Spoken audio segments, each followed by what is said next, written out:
حضور پیغمبر اسلام محمد رسول اللہ صلی اللہ علیہ وآلہ وسلم کی پاکیزہ حیات مبارکہ کا مطالعہ کیا جائے تو ایک نمایاں پہلو یہ بھی تھا کہ آپ ایک عظیم سپہ سالار اور مدبر فاتح بھی تھے۔ آپ کی ذات والا صفات میں جہاں اور دوسرے کمالات کی انتہا نہ تھی، وہاں آپ نے جنگی قابلیت اور حربی صلاحیت اور اس کی تنظیم کے بھی ایسے اعلیٰ نمونے پیش فرمائے جن کی فاتحوں کی دنیا میں کہیں نظیر نہیں ملتی۔ حضور کی حیات نبوت 23 برس پر مشتمل ہے، جن میں سے 13 برس مکی زندگی کے ہیں، جن میں آپ کو کفار مکہ کے ہاتھوں طرح طرح کے روح فرسا دکھ اور صدمے اٹھانے پڑے اور آپ نے ان کے روکنے کے لیے بالکل تلوار نہیں اٹھائی، اور 10 برس مدنی زندگی کے ہیں، جن میں آپ کو اسلام اور مسلمانوں کی تبلیغ، خدمت اور حفاظت کے لیے کفار مکہ سے لڑنا پڑا۔ کفار مکہ سے جنگ و جدل کا آغاز ہجرت سے دوسرے ہی سال ہو گیا تھا۔ کفار چاہتے تھے کہ جو مسلمان ہمارے ظلم و ستم سے تنگ آ کر مکہ سے ہجرت کر کے مدینے چلے گئے ہیں، وہ کبھی آرام و سکون کے ساتھ زندگی بسر نہ کر سکیں۔ انہیں ڈر تھا کہ اگر بر وقت ان پر حملہ نہ کیا گیا تو یہ لوگ ضرور ایک روز ہم پر غالب آ کر رہیں گے اور ان کا دین گھر گھر پھیل جائے گا۔ مسلمانوں کی کیفیت یہ تھی کہ وہ جب حضور صلی اللہ علیہ وآلہ وسلم کے دست مبارک پر اسلام لائے، ان میں کسی قسم کی تنظیم نہ تھی۔ یہ مکہ کے چند افراد تھے جنہیں اسلام کی تاریخ میں قرآن حکیم کے حوالے سے سابقین الاولین کہا جاتا ہے۔ پھر ان کے بعد جو لوگ حلقہ باگوش اسلام ہوئے، یہ مدینہ کے قبیلہ اوس خزرج کے تھوڑے سے غریب اور مفلس لوگ تھے، جن کے شب و روز فکر و فاقہ مستی میں گزرتے تھے، اور ان کی زندگی کے سارے معاملات یہودیوں کے ہاتھ میں تھے۔ یہ لوگ پہلے شام اور فلسطین پر حکمران تھے، پھر جب دوسری صدی عیسوی میں رومیوں نے ان کی حکومت کو مٹا دیا تو مجبور ہو کر حجاز چلے آئے، اور مدینے سے شام کی سرحد تک ان کے مختلف قبیلے آباد ہو گئے، جہاں انہوں نے قدم قدم پر اپنے لیے فوجی قلعے اور چھاؤنیاں قائم کر لی۔ مدینہ اور اس کے آس پاس کے علاقوں میں جو یہودیوں کے قبیلے آباد تھے، ان میں خاص کر بنی کینکا، بنی نصیر اور بنی قریظہ بڑی شہرت رکھتے تھے۔ بنی اوس اور بنی خزرج یہ قبائل یمنی الاصل تھے اور مدینے میں کھیتی باڑی کرتے تھے۔ یہ لوگ عام طور پر یہودیوں کے مقروض تھے، اس لیے یہودیوں کا ان پر غلبہ تھا۔ گویا مدینے کے یہی لوگ حاکم اور سیاح و سفید کے مالک تھے۔ مختصر یہ کہ مکے میں اہل قریش کی حکومت تھی، سیاسی اور اقتصادی اعتبار سے انہی کے سادات کا غلبہ تھا، اور مدینے میں اہل یہود حکومت کر رہے تھے، اور انہی کے رؤساء کا ہر وقت سکہ چلتا تھا۔ اب ایسے حالات میں جب مکے کے مسلمان ہجرت کر کے مدینے پہنچے تو گویا وہ چکی کے دو پاٹوں کے درمیان آ گئے، اور انہوں نے اپنا دین اور اپنی جان بچانے کے لیے مکی زندگی سے بھی زیادہ مشکل حالات کا سامنا کرنا پڑ گیا۔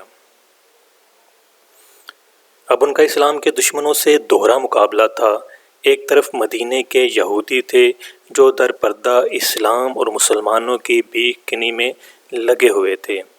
دوسری طرف مکے کے قریشی تھے جو اسلام اور مسلمانوں کی ترقی کو اپنے مفاد اور وقار کے خلاف پا کر کھلم کھلا مخالفت کر رہے تھے۔ وہ چاہتے تھے کہ وہ جب مسلمانوں پر حملہ کرنے میں پہل کریں تو اہل یہود بھی ان کا ساتھ دیں اور ان کے ساتھ مل کر اسلام اور مسلمانوں کو بالکل ملیا میٹ کر ڈالیں۔ بلا شبہ ایسے نازک حالات میں بڑے سے بڑا تجربہ کار سپہ سالار بھی اپنے دشمن کا مقابلہ کرتے ہوئے ہچکچاتا ہے،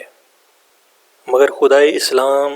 رب العالمین نے اپنے رسول محمد صلی اللہ علیہ وآلہ وسلم کو ایسی حربی طاقت اور جنگی بصیرت عطا فرمائی کہ ان کے ترتیب دیے ہوئے 313 نفوس قدسیہ کے مختصر سے بے سر و سامان لشکر نے دشمن اسلام کے ساز و سامان سے لیس کثیر التعداد لشکر کی قوت و طاقت کے غرور کو مٹی میں ملا دیا۔ یہ لڑائی جس میں پیغمبر اسلام و نفس نفیس شریک ہوئے اور اسلام کے لشکر کی کمان سپہ سالار کی حیثیت سے آپ نے خود فرمائی، مدینہ سے تھوڑی دور بدر کے مقام پر لڑی گئی، اور اسی مناسبت سے اسلامی تاریخ میں یہ پہلی باقاعدہ اور فیصلہ کن لڑائی جنگ بدر کہلاتی ہے۔ حضور پیغمبر اسلام کی جنگی تنظیم اور حربی صلاحیت کا اس سے بڑھ کر اور کیا ثبوت ہو سکتا ہے کہ مکہ بغیر لڑے بڑے فتح ہو گیا۔ ہر چند حضور 10,000 نفوس قدسیہ کے ساتھ مکہ میں وارد ہوئے۔ اسلام کا لشکر دیکھ کر اہل مکہ کے چہروں پر ہوائیاں اڑنے لگیں۔ مسلمانوں پر ڈھائے ہوئے طرح طرح کے ظلم و ستم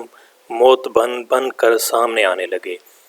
ابو سفیان جس نے 20 برس تک اسلام اور مسلمانوں کی مخالفت کی اور ان کا مقابلہ کیا،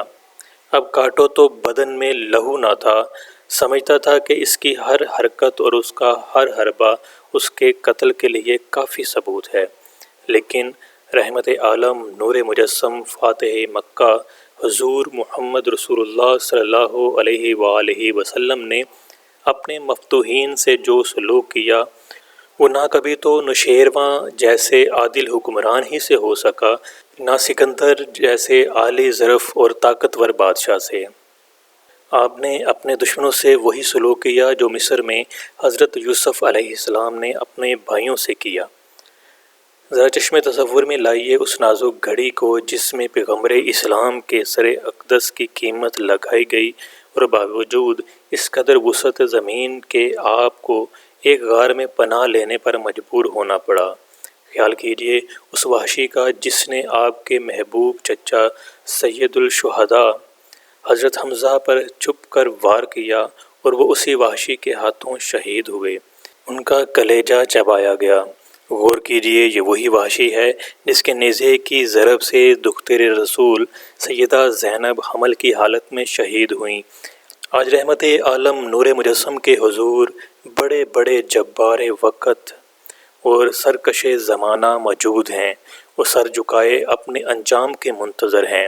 یہ وہی لوگ ہیں جن کی ستم رانیوں اور نئی نئی شرارتوں اور سازشوں سے اگر ایک طرف مکہ کے مسلمانوں کو اپنا گھر بار، مال و دولت اور عزیز و اقارب کو چھوڑ دینا پڑا، تو دوسری طرف بے گھر اور بے سہارا ہونے کے باوجود وہ مدینہ میں بھی سکھ کا سانس نہ لے سکے، مگر حضور نے ایک ہلکا سا تبسم فرما کر انہیں دیکھا اور فرمایا، اے لوگو، جانتے ہو میں تم سے کیا سلوک کرنے والا ہوں؟ ہر چندان ان لوگوں نے حضور پر بڑے بڑے ظلم و ستم ڈھائے تھے، انہیں جس قدر ستایا جا سکتا تھا ستایا تھا، تاہم وہ مزاج نبوت کے ادا شناس ضرور تھے۔ بیک زبان ہو کر بولے، آپ ایک شریف بھائی ہیں، ہمیں آپ سے اچھے سلوک ہی کی توقع ہے۔ حضور صلی اللہ علیہ وآلہ وسلم نے فرمایا، جاؤ اے لوگو، تم پر کوئی الزام نہیں، تم سب آزاد ہو۔ مدنی زندگی کے 10 سال کے عرصے میں اسلام اور مسلمانوں کی خدمت اور حفاظت کے لیے کل 62 لڑائیاں ہوئیں، جن میں سے 26 لڑائیاں ایسی تھیں جن میں پیغمبر اسلام بنفس نفیس شریک ہوئے اور فوج کی سپہ سالاری کی، اور 36 لڑائیاں ایسی ہیں جن میں اگرچہ حضور صلی اللہ علیہ وآلہ وسلم نے شرکت نہیں فرمائی، تاہم لشکر اسلام کو ایسی ترتیب اور واضح ہدایات دے کر مہمات پر بھیجتے رہے کہ اس کی حربی تنظیم میں سر منہ کوئی فرق نہیں آنے پایا۔ بلا شبہ یہ حضور صلی اللہ علیہ وآلہ وسلم کی اسی حربی تنظیم کا نتیجہ تھا کہ مکے اور مدینے کے چند بے سر و سامان اور مفلس مسلمانوں نے مغرب و ایشیا کی فضاؤں میں اسلامی حکومت کے پھریرے اڑائے اور بحر و بر پر حکومت کی۔ پیغمبر اسلام سپہ سالار اعظم نے اسلامی فوجوں کے لیے جو قوانین جنگی منظم فرمائے، ان میں سر فہرست اصول اور پہلی ہدایت یہ ہے کہ اللہ سے ڈرتے رہو، تقوی اور پرہیزگاری اختیار کرو، خدا ہی کے لیے جنگ کرو، خدا ہی سے مدد مانگو۔ جب غلبہ و اقتدار حاصل کرو تو قیدیوں سے بھی اچھا سلوک کرو، اور کبھی کسی پر ظلم نہ کرو۔ غرض یہ تھی اسلام کے سالار اعظم اور پیغمبر آخر الزماں کی حربی طاقت اور تنظیم، جس کے طفیل بے سر و سامان مسلمانوں نے کیسر و کسریٰ جیسی باجبروت سلطنتوں کی بنیادیں ہلا ڈالیں اور طاغوتی قوتوں کے طلسمات ہمیشہ ہمیشہ کے لیے پاش پاش کر دیے۔ دوستو، یہ تھی ہماری آج کی ویڈیو۔ امید کرتے ہیں کہ آپ کو پسند آئی ہوگی۔ ہمارے ساتھ جڑے رہنے کے لیے چینل کو سبسکرائب کیجیے گا، بیل آئیکن کو کلک کیجیے گا تاکہ آنے والی تمام ویڈیوز کا نوٹیفیکیشن آپ کو مل سکے۔